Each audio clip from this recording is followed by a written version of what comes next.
Welcome back to the channel, everybody, and yeah, that's right. Today I finally built it for you guys upon popular request, the MX-5 Mazda Miata. And this is of course the NA generation, aka the most popular and also the first generation Mazda Miata. So yeah, let's get started.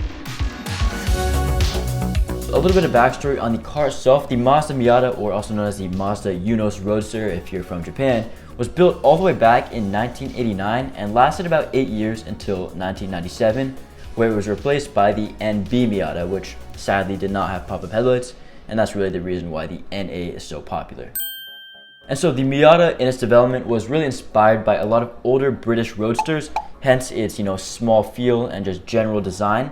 So I really want to recreate that in my Lego model. And so to achieve that compact look, my model is actually 7 studs wide, unlike my other models, which are of course 8, and Lego Speed Champions line, which as you know is also 8 studs wide. So when in display with my other cars, this actually does look smaller, like the real Miata would next to other actual cars. So as I previously mentioned, this model of course features the NA's iconic pop-up headlights, as well as those little marker lights beneath them. Sadly, the headlights don't actually work, so they don't pop up and down, but you can replace them with a single cheese slope, which gives it that kind of down look, but in my opinion, it doesn't look that great, and I would definitely go with the popped up look if you choose to build this car.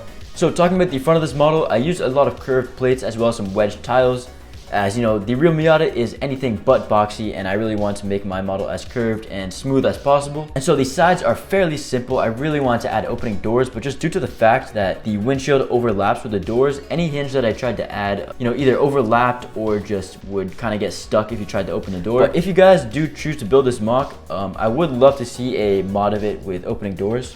The interior of this car basically has a tan leather color scheme, which came out looking pretty nice, as well as a center console, of course, and a steering wheel on the dash, just your your classic car features. And behind the seats, we've basically just got some curved tiles, so basically it represents what it would look like when the soft top convertible was put down. It adds a lot of texture to the rear.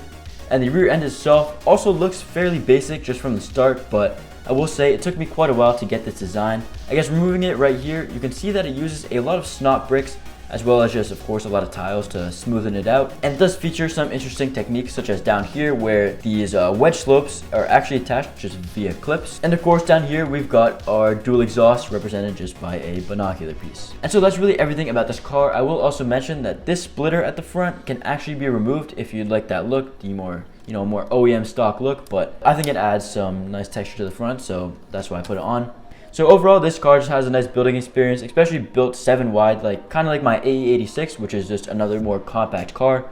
So yeah, I think I might do some more compact 7 wide cars in the future, as they're very fun to build, and also as a plus for you guys, obviously you have less parts than my 8 wide, so a little bit cheaper, a little bit easier to get parts on that end. And for all those reasons, this video is a full build tutorial, so if you'd like to build this car, in a video format, stay tuned.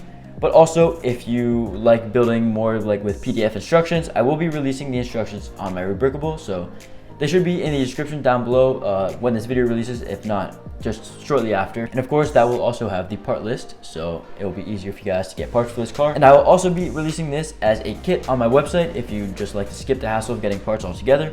It will be there if you'd like to buy it. And so that's actually all I have about this car. I've got a few trucks coming soon, so stay tuned for that. And yeah, with that all said, let's move on to the tutorial.